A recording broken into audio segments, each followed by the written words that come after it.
There are a few things that I wanted to say.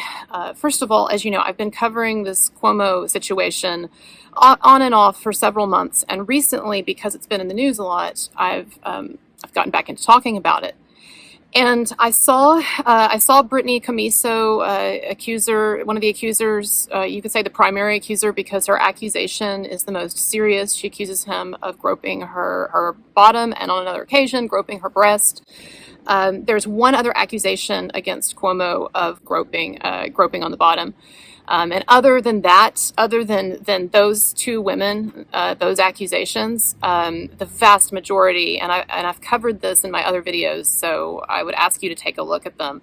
But the vast majority of the other accusations against him are just ridiculous. So even in the Attorney General's report, if you haven't looked at this, you should look at my other videos. The Attorney General's report says that Cuomo sexually harassed women because, for instance, in one instance, he compared an outfit that one woman was wearing to a lumberjack. I would imagine it probably had some kind of like striped pattern or whatever, red that we think of lumberjacks. That was an instance of sexual harassment, according to the Attorney General's report. And there were instance after instance after instance, and there have been, where he has been accused of stuff that, at first it sounds bad when someone says, oh, there are, this many accusers against him. But then when you actually go through and you start looking at the interviews with the accusers that some of the accusers have done, and you start looking at the Attorney General's report and the particular things that he's accused of, you see that it is, again, like I've said in my show, like 95% of it, even if it were true, is nothing, or it's stuff that is just clearly being interpreted in a weird, distorted way. And again, I'm not going to cover all of that right now because I already have, but look at my other videos and I will link to them. Okay. So we basically, it boils down to then two allegations, one of which is anonymous, but one of which, the primary allegation, the worst allegation to me, the woman who accuses him of groping her breast. And so, she did this interview, that came out today. And, look at the interview for yourself. I actually looked at the long interview that CBS posted on its website. And so there was the shorter interview that aired on CBS this morning with Brittany Commisso, also known as Executive Assistant Number 1. But there was a longer interview that they put on their channel, that CBS did. And so I took a look at that. And perhaps in an upcoming video later on, I'll show some clips from that and take a deeper look at it. But basically, all I have time to do is just to give you my basic impression. And my basic impression is that if I were just looking at the interview, let's say that I didn't, what I like to do when I look at an interview, okay, is I like to try to block out all of the stuff that I know about the situation. Okay, including the fact that I see this as a part of a political hit job with a lot of, like I said, 95% of the allegations against him just ridiculous, like the lumberjack thing or something, whatever. And so, but I wanted to, and I think that there's this is highly politicized. I think that this is very coordinated. I'm very suspicious of all of this for reasons that I've talked about in my videos, and I do believe in the presumption of innocence unless actual evidence is provided, which it just hasn't been. And so, like, I want to block that out though when I watch an interview, because I just want to look at the person and see do they seem credible to me or not. And we have to admit that there are limits to how well that works. We all have a gut instinct about whether when we watch something, whether we feel like someone is telling the truth or whether it's triggering, our emotions or our sympathy or whatever. And I'm not saying, to disavow that. I am saying that there are limits to that. And I'll talk about that more in a moment. But, there are lots of people, unfortunately, running around in this world who are narcissistic or troubled, or who are good actors and actresses, and I'll talk about that in a moment. But how did I watched this interview with her, and I watched the extended one. And if you can, I would say to watch the extended interview, because there's some things that come up in that I think are more problematic for the accuser, for Miss Commissario. I hope I'm saying that right. But basically, she says that on that as she was working for him, he began with hugs, and then the hugs got a little more. She felt inappropriate. There was more pressure to them, or whatever, and then this culminated in one time. Where she says that he asked to take a selfie with her. Others were not around, and he groped her bottom. And then all of this then culminating in the most significant accusation, which is that when she went to the governor's mansion to help to assist him with something when she said asked to come there, that he groped her underneath her blouse, above her bra, underneath her blouse, and it was non-consensual, and then but then she kind of pulled away or whatever, and it stopped, and that was that. And totally, like I said before in my videos, if that were true, if that the governor was non-consensually groping women, no, I don't think that's excusable behavior. Okay. But I'll talk in a moment about concerns I've expressed with that, and that I have. But my reaction to the interview, to looking at her interview, is that I don't really think that it changes things one way or the other for me. Unlike Charlotte Bennett's interview, which I felt was just disastrous for her and ridiculous, and I've covered it, and I covered it in another video on Cuomo. I didn't get the feeling that that Commissaro's interview, it was just a disaster or anything like that. I didn't feel like it was compelling either. There were times when she did get pretty tripped up in her explanation, and at times her answer, particularly one point that I remember, it was so convoluted, and I was having such a hard time even like really getting at what she was trying to say. But at the same time, look, I understand someone could be telling 100% the truth and still be nervous on TV. And so my intention really is not to go through an interview like that based on my bias and poke holes in it. I just make observations. And my observations were that, there were times when, and there was also, as some people have noted on Twitter, there was a moment where she said, "I believe that he groped me." And that's kind of weird wording to use. I believe that he groped me. However, you could also, within the context of what she was saying, the larger context, you could say that she was just expressing herself awkwardly. And so, again, I didn't really find anything in the interview, one way or the other. There was one thing. Oh, two things. There were two things that bothered me about the interview. And again, trying to be as unbiased and objective as possible about it. One thing that bothered me was when she said that she didn't speak out. One of these times when and I forget which one, sorry, but one of these times, I think it was the breast groping incident that she alleges, she didn't really speak out or say anything or yell or whatever, because she said that there were state troopers outside. There were state troopers, I guess, guarding the governor, and that she felt very vulnerable compared to them, and that she almost, basically what she was saying is that she felt like because there were these state troopers there who worked for the governor, that if she were to cry out or if she were to complain or run out and say, "Help me," or whatever, that they would side with him and that she might actually be in some kind of danger. She depicts it as if she was afraid of these state troopers with the governor and what they could do to her. And to me, look, I just have to be honest and say it sounds a little like House of Cards-ish to me. If you've ever seen the TV show House of Cards, it sounds like someone who is that her imagination or her sense of the gravity of the situation that she's in, or of the evil political forces swirling around her, or whatever she was assuming there, that it seems like it got the better of her. And so, to me, that is suspicious. And to me, it's one of two things. Either her view of things is pretty distorted, that she actually thinks that the state troopers would come in and would do what to her. But anyway, that's a little distorted. Or that she's being kind of disingenuous, and she's trying to paint for us the picture of her as being like in a more vulnerable situation than she was actually in. And there were times when she, in the interview, particularly in the extended one, where she does talk about the governor and her relationship to the governor in such a way, and so it really kind of almost infantilized herself. But at the same time, look, I understand again Not everybody has perfect, ideal textbook reactions to things, particularly things that are traumatizing or surprising or shocking or whatever. And so I don't want to read too much into it, but that's one concern that I had. And then the other concern that I had is that when I watched the extended interview, toward the beginning, there was this snippet, and I wish that they had had more of it. But there was a snippet of conversation between her, Commisso, and the interviewer, in which the interviewer said, "Why are you doing this?" or something to that effect.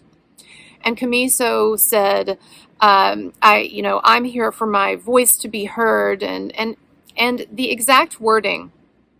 And again, if I can find it, I'll put it in here or do it in a later video. But the exact wording, it was almost like she was getting into or launching into a kind of a feminist mantra. It didn't sound, when she started talking about this idea of I'm making my voice heard or whatever, it didn't sound like a genuine thing that someone would genuinely say who's coming forward really just to report this bad thing that happened to them and to make sure that people know about it. It sounded like some of that sort of really irritating, heavily charged, heavily politicized language that we see a number of these MeToo activists using.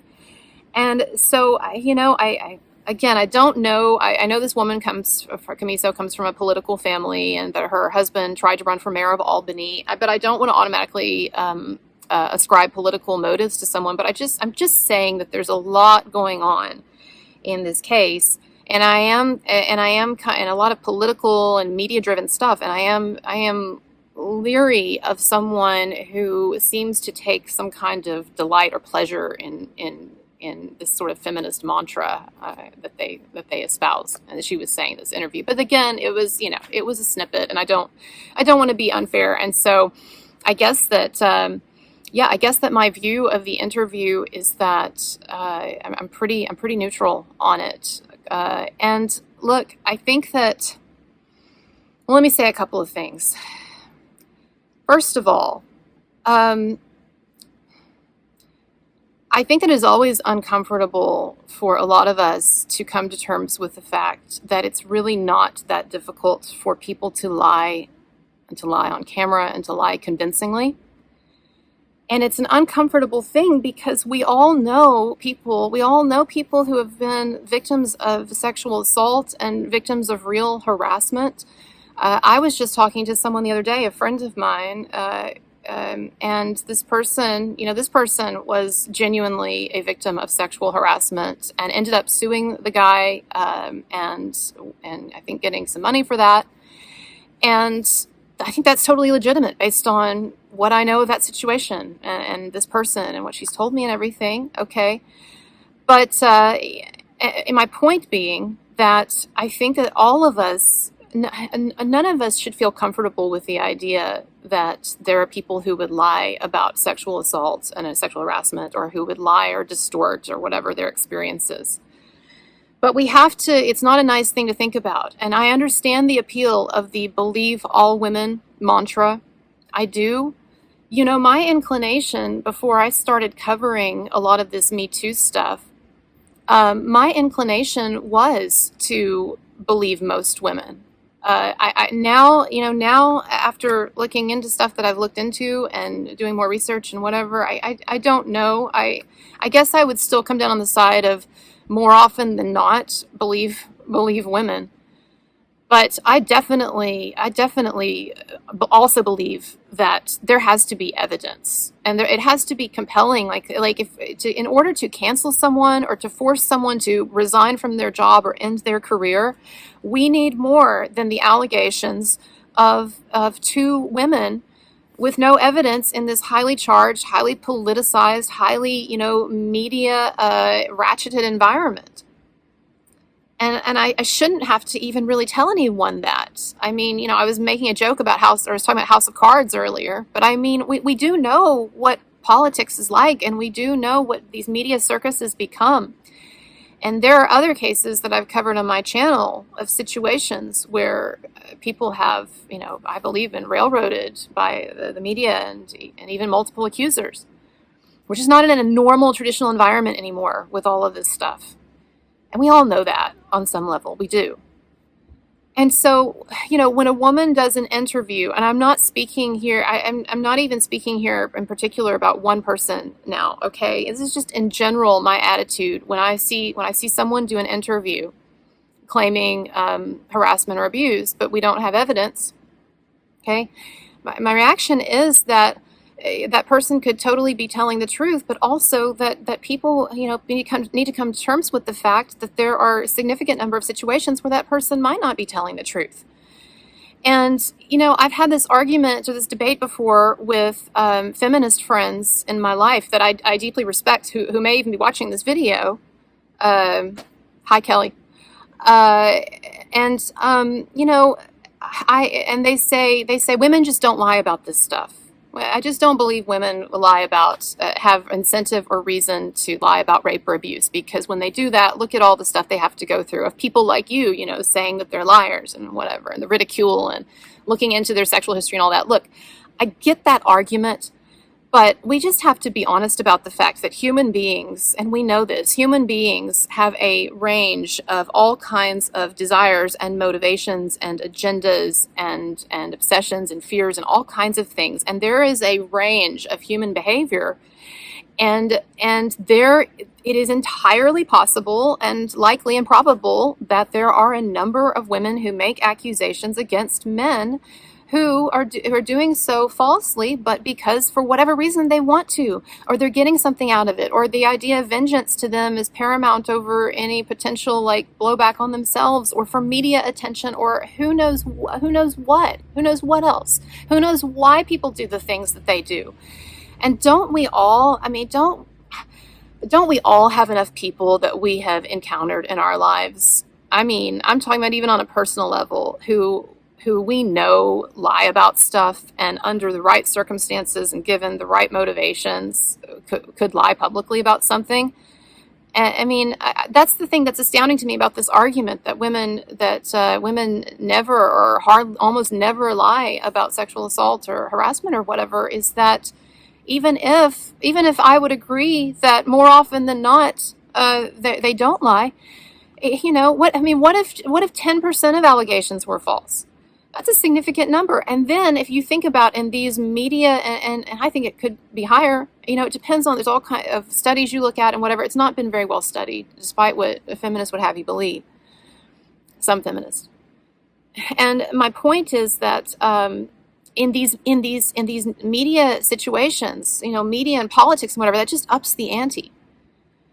And so, when I watch an interview with someone who tells a story that in some ways is compelling, or who tears up, or who cries a little or whatever, of course I have like the same emotions and the same reactions that other people have, of like empathy and whatever, especially since I really do try to be unbiased as much as possible, right? But also we have to remember, okay, that it is not uncommon for people to be able to lie, and lie convincingly on camera. I mean, has no one in my audience ever like lied convincingly about in their life to someone about something? I know there's like a small subset of people that are just terrible liars, right? But in general, I think that most of us in our daily lives, unfortunately, or at least on a more regular basis than we would probably like to admit, we engage in some form of lying. And so, like look, let's say that I wanted to accuse Andrew Cuomo of, let's say that I want to make up a story about how I was on a oh God, I don't know. I was sitting next to him in a theater. All right. Somehow I'm sitting next to Andrew Cuomo in a theater. He went to the movies. Okay. And then I'm going to tell this story about how he groped me. Just, go with me here. And again, I'm not accusing any of the particular interviewers of doing this. Okay. I'm just trying to make a point here. So yeah, I haven't wanted to talk to anybody about this, because I know it sounds like such a ridiculous thing. And I know a lot of people are going to make fun of me, okay? But I was at a theater, I guess this was like maybe it's like almost, I don't know, maybe like 10 months ago. I was in a movie theater, and I came in late. I sat down, and And it was just me by myself. I like to go to movies by myself. I know it's kind of strange, but I like doing that because I'm really into movies. I used to be a film student. I like being just really absorbed in what's going on. And anyway, and then all of a sudden, like this guy sat down next to me, and he had some people with him. I don't know if it was his family or what. I didn't really look closely at the time, but it was like a group of people, and they sat down next to me, and I didn't realize until later, like, that it was Andrew Cuomo was the governor. Until later, like, I got up and with my friends were on the other side of me, and someone noticed him, and like leaving, and they're like, "Oh my God, that's Governor Cuomo." But yeah, we were sitting there watching the movie, and like I said, didn't know who this guy was. I wasn't even thinking anything of it, and all of a sudden, I feel something touching my breast. And like at first, it was so like out of the ordinary that this would happen, right? That's like I didn't even think it was like someone touching me. I was like, it's hard to explain, but I felt this pressure there, and I was like, what is this? And then like a split second later, then I realized that the guy next to me is touching me, and I didn't know what to do. Like, I know that people would say that I should have said something, but you just don't understand, like, when you're in that situation, Anyway, so I asked my boyfriend sitting next to me if we could go to a different part of the theater, and so he said I was fine, and we got up and we went to sit somewhere else, and I just sat there the rest of the show. I don't even remember, like, what happened in the movie after that, because I was just so anyway. All right, so I mean, that's not going to win me any Academy Awards, and in doing that, again, I'm not trying to make fun of anyone or even suggest that any one particular person was doing anything like giving a performance like this. Okay, I'm just trying to say that, look, I was halfway convincing just now, and I didn't give any thought to that. I was making the story up as I was going along, and I've not practiced this. I mean, nothing. This is just like me on the fly, And so I'm just trying to say that we can't be naive in life, and we can't underestimate the fact that there are a number of people who can lie convincingly, and they can lie to themselves. I don't know the story with this particular woman, and I know that Cuomo's lawyer released a statement in which in the statement they talk about how when this woman came up to the governor's mansion when this alleged breast groping incident occurred, that they have texts and emails, messages where this woman was communicating with different people on staff, just very sort of happily, as if there was no problem, and even asking if she should stay later, or if there's anything that she needed to stick around for. And again, I know that's not conclusive or whatever, but I'm just saying that there is contradictory evidence. And to those of you who have said about this particular woman, well, she did tell 2 other people. Okay, but be careful and understand, she didn't tell 2 other people at the time, or even close to the time that it actually allegedly occurred. She told these 2 people, what was it, months later, after this had blown up and become a thing, and then she came forward with her story. So again, I know that's not conclusive either, but I'm just saying. And so, the last thing that I want to end here with, okay, and is this question that I get, and I'm not angry or upset about the question. I guess, to be fully honest with you, I'm somewhat annoyed by it, but I want you to keep asking. Okay, it's my deal, it's my problem if I'm annoyed, not yours. You're asking a legitimate question. But I've been getting this question, since I started doing this.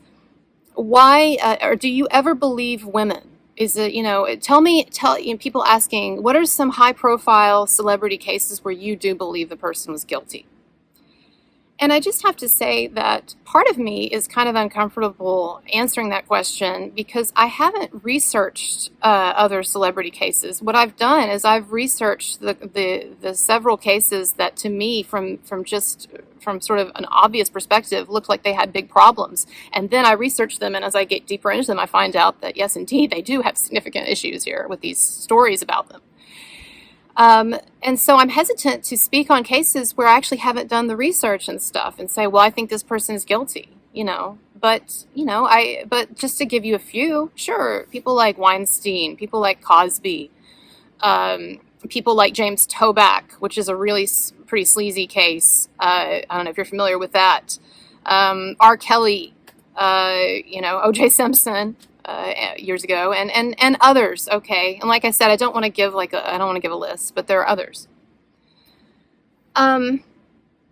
But I do want to say that the question, that this feeling that people seem to have, that there is something wrong with, that some people have, that there's something wrong with someone like me who wants to primarily focus on cases where people, I believe, are being unfairly canceled or unfairly accused or what have you.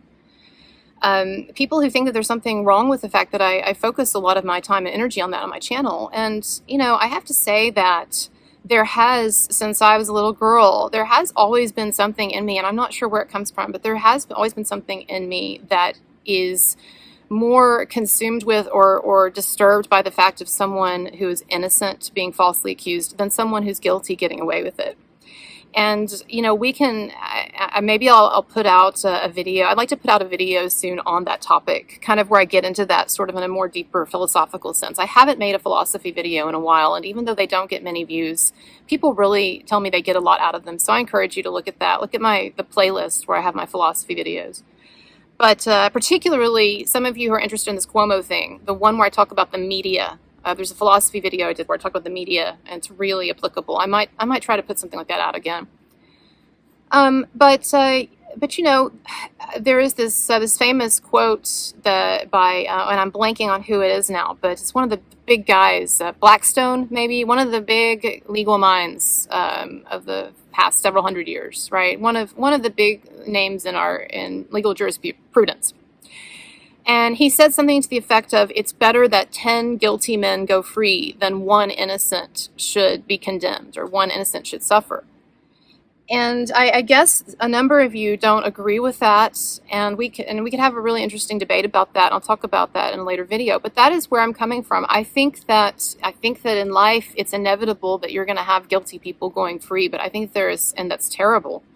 But I think that there is something that is particularly problematic and on a whole other level, and has more far-reaching effects that are detrimental to society and detrimental to the human spirit when you have innocent people who are unfairly condemned. And I do not know if Cuomo has ever engaged in harassing people.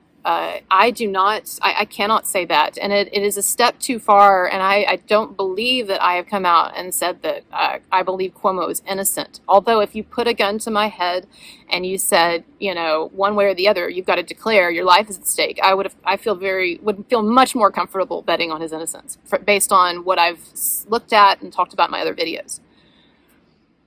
But, I don't know. But what I do know is that what I see, what has happened to him and with him, with the way that this whole thing has come about, this kind of coordinated, what I believe it to be a kind of a coordinated, highly politicized, highly media-infused hit job, MeToo hit job, that there's something not only wrong with it, but there is something actually really kind of scary.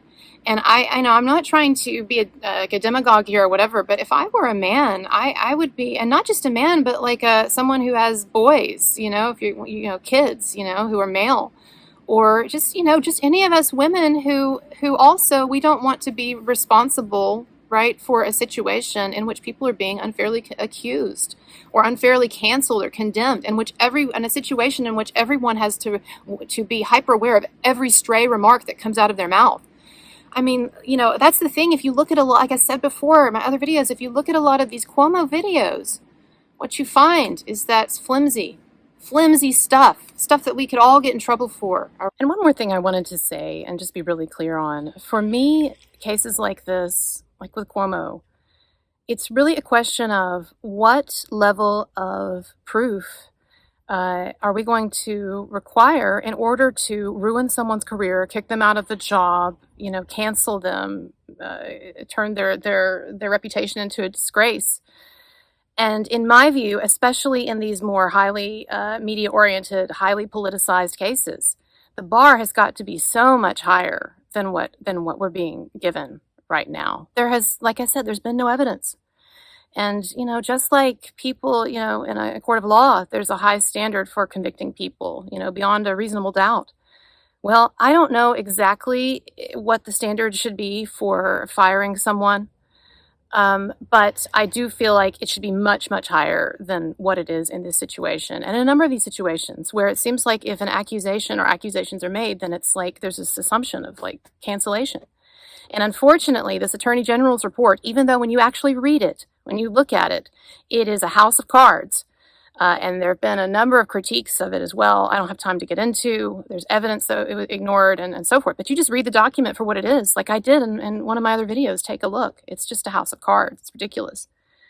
But as for these, these two, really only two real allegations, or two potentially legitimate allegations of groping,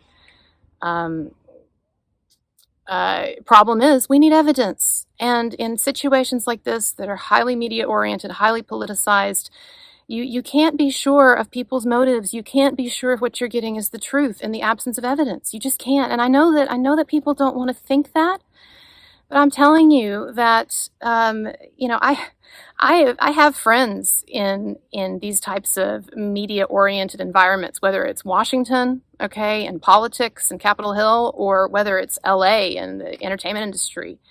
And I have to say that these friends paint a picture of very ruthless environments, very cutthroat environments where there are constantly people saying things that aren't true, or for all kinds of reasons, or trying to find ways to get, to find a shortcut to more media coverage or whatever. And and who knows, like I said, I can't speak to the accuser's state of mind. And I think maybe motivations vary, and maybe even memories, We all have people in our lives whose recollections of things we can't trust. Okay. And I'm telling you what it is in my, I'm saying it as I think it is, but I don't know anything for sure. And Cuomo could be guilty. I think there's a greater likelihood that he's not. But what I'm saying is, hold on, what are we doing here? Canceling a man and like a crazed, angry mob, and demanding his resignation on the basis of mostly extremely flimsy allegations, flimsy to laughable allegations. And then, the minority of allegations that, like I said, that could be legitimate, highly questionable, especially when they're wrapped up in this package of all of this other nonsense, okay? So we need skepticism. And Governor Cuomo, if you're listening to this, as my listeners know, I was never a Cuomo fan, and I'm right of center politically. But Governor Cuomo, I think you're going to regret it if you resign. And I know that you probably have this desire not to drag your family and through this, and not to continue the torture, because if you're innocent, this has got to really be torturous. But I don't know. I'm just so tired of seeing people folding, and I'm so tired of it. And if you have the stomach for it, I would stay in. I would make it painful for people who are trying to kick you out, but make them jump through all the hoops, and start putting on more of an offensive defense. I have to say, and I just want to close with this, all right? I have to say that it's interesting that no one, it seems, has really started digging around in the backgrounds of the politicians in Albany who are calling for Cuomo's resignation. I think that we should. I think that, you know what?